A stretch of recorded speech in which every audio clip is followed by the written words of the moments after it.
I was very young when I realized I was circumcised, and I had two friends, among others, that were in Boy Scouts, and we went camping and stuff, and so I saw them, and two of them were intact.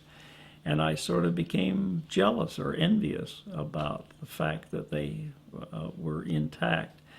And then at a fathers and sons dinner way back during the war, World War II, the fathers and the boys were sitting at a big long table eating dinner, and the fathers were talking about circumcising or not circumcising and what all of the scriptures had to say about it and this kind of thing.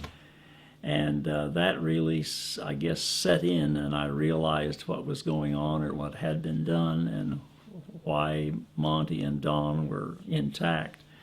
And so I guess I was always envious because I knew I had lost something.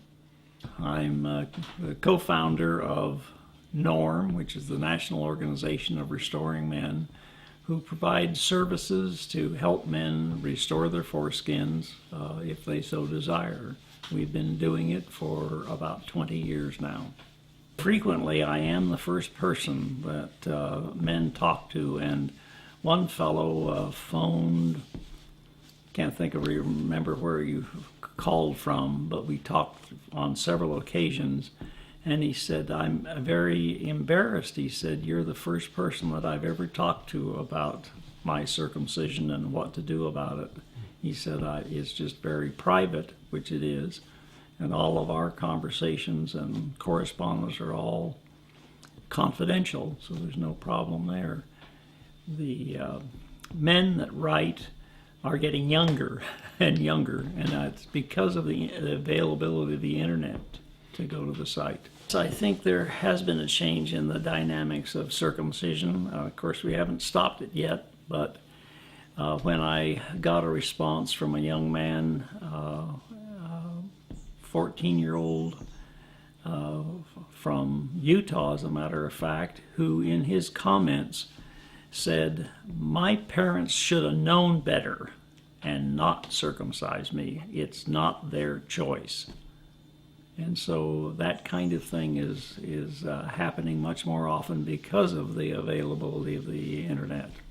The process is tissue expansion to restore. You have to grow or produce more shaft tissue, which is a complicated structure. Not only is the epidermis and derma, but the dartos muscle is there, and so you're growing, you're muscle building as such. You have to put tension on and let it rest, and tension again over a period of days and years, usually it takes, depending on how severely cut you are, to produce new tissue and to get a foreskin and some overhang, as we call it. I get asked that question quite often. Is there a new way? Can it go faster? There is nothing that you can do about the, quote, fastness of it, because it's your body and it's how you take care of it and what kind of genetics you have and how your skin and muscle grows, and you just have to go with what will happen.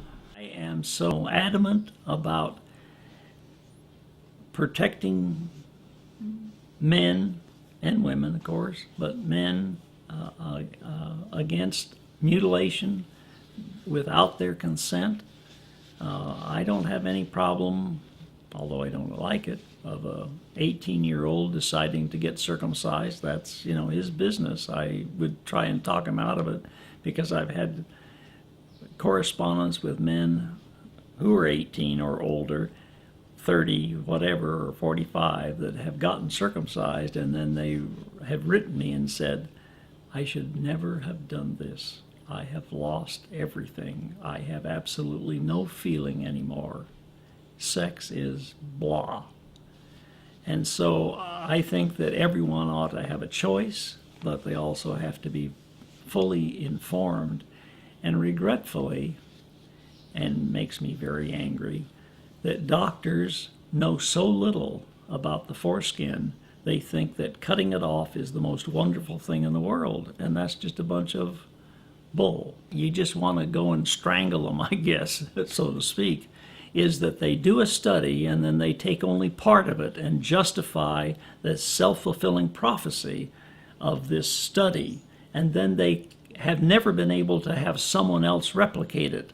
They've replicated their own study and come up with the same conclusion, and that is absolutely scientifically heinous, unethical, immoral, whatever you want to call it. And it does not justify it. They are only doing these studies and using the portion of it that proves their point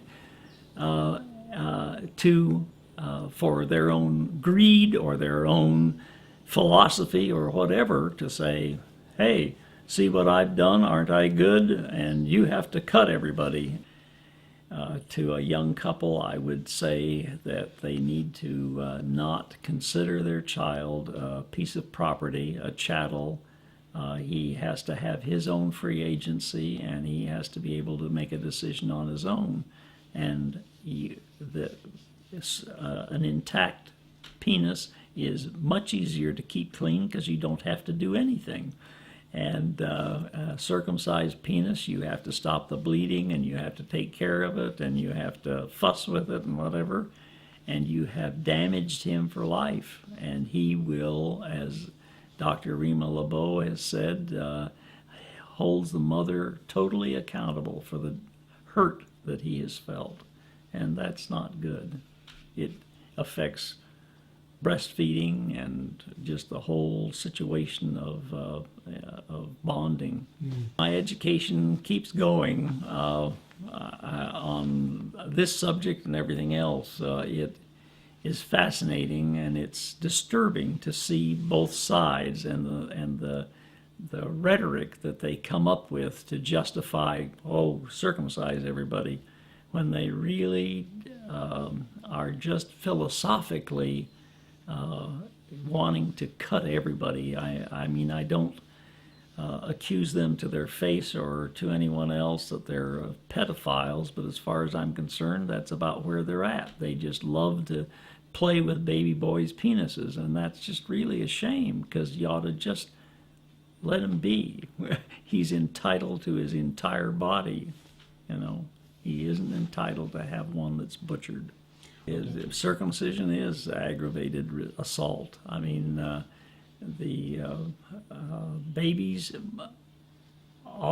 probably always, 99% of them go into a comatose state after they've let out a blood-curdling screech when the 80 to 100,000 nerve endings are cut on his penis. It is a shock to the system.